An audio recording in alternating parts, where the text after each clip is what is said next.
If you're trying to lose body fat, you've probably been told you need to do things like fat burning workouts, really long gym sessions, maybe HIIT sessions, or even ab circuits. But there's actually one habit that has a far bigger impact on fat loss than all of these things, and it's something most people overlook. And that is simply walking a little bit more each day. Now, before you turn me off thinking it's just another dickhead telling me I need to do 10,000 steps, there are some really interesting reasons why you should listen to this, including research showing if you can increase this habit, you can massively reduce your risk of death over time. Now, if we haven't met before, my name's Jack. I'm a fat loss coach and I've spent the last 16 years helping people lose body fat and improve their health. And one of the things I've learned during that time is the things that drive fat loss are often far simpler than people realise. But there's still a huge amount of confusion online as to what actually works. So in this video, I'm going to explain why walking plays such a big role in fat loss, how your daily steps influence the amount of calories we burn, and some really interesting research that shows how your step count will affect your long-term health and mortality. And by the way, if you want my free 14-day fat loss program, head to the link in the description below and you'll get instant access. Right then, let's get to the video. So before we get into why our steps are so important for fat loss, we need to understand how fat loss actually works. So we're going to go through the fat loss drivers, or the key fat loss drivers. The first thing we need to understand is something called energy balance. And energy balance is the relationship between calories in and calories out. So the calories we consume via food and the calories we burn, and there's multiple ways we burn them, which I'm going to go through in more detail in this video. So if we can get that relationship right, less food coming in than there is going out, we're going to be in something called a calorie deficit. And that is how we lose body fat. And the amount of calories we burn each day is known as our total daily energy expenditure, or TDEE. This breaks down where we burn calories doing what. And most people would assume that the most calories we burn in a day is during our workouts. But for most people, that's simply not the case. So what we've got here is a full breakdown of TDEE, and I'm going to talk you through exactly how it works and what it all means. This box here represents how many calories we burn in a day, and we can see that it's split up into different boxes, and I'm going to talk you through each one of those now. So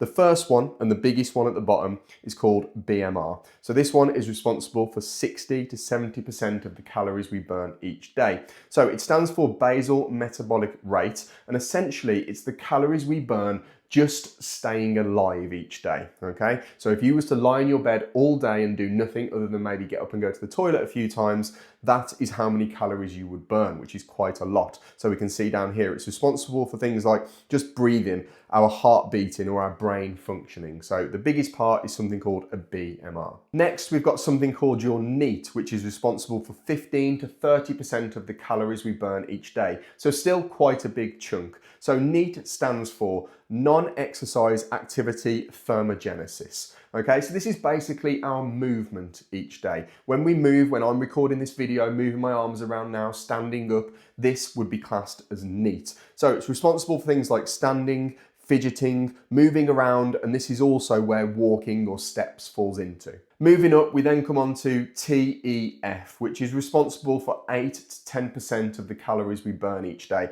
This one's an interesting one.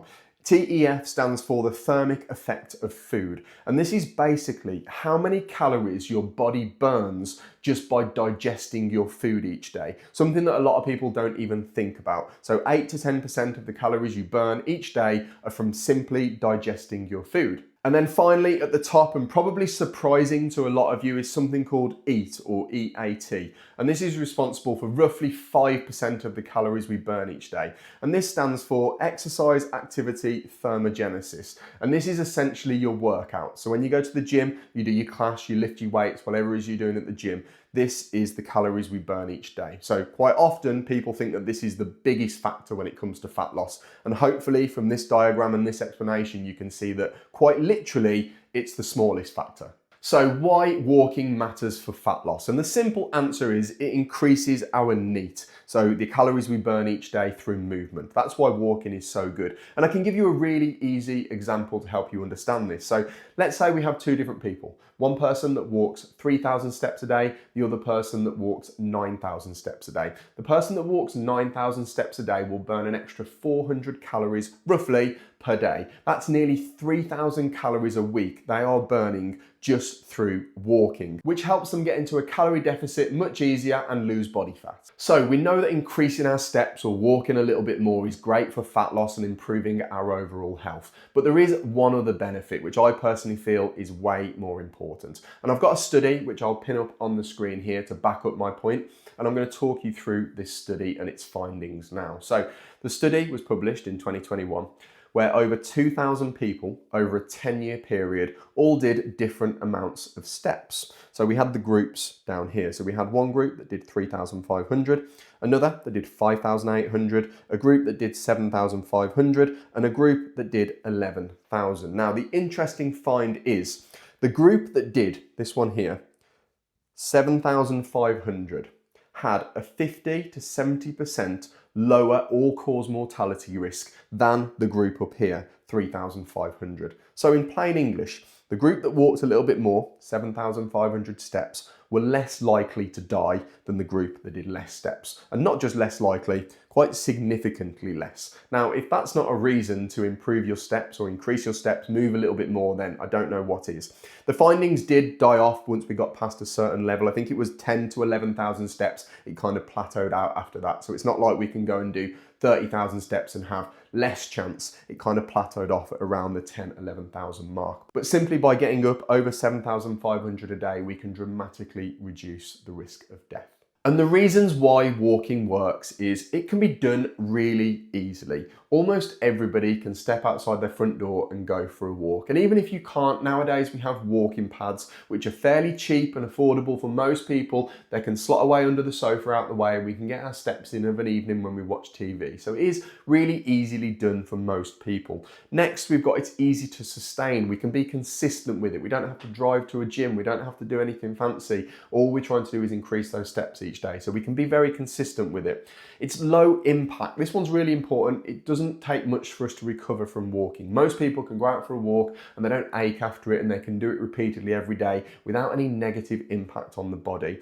And then finally, it doesn't spike our hunger. So it doesn't work us so hard that we feel like we need to come in and raid the cupboards after a walk. So it helps us stay within our calorie deficit. Now, realistically, most people will get great fat loss results if we can increase our steps to somewhere between 7 to 10,000. We don't need to do any more. I just want you to try and increase them to around this figure if possible. If we can do that, we're going to experience a bigger increase in calories burned, which is going to help us get into a calorie deficit even further. Thus, it's going to give us the fat loss results that we want. So I hope you found today's video useful, and if you have any questions, please don't hesitate to drop me a message. And remember, if you want my free 14-day fat loss program, head to the description below, follow the link, and you'll get instant access. I'll catch you on the next one.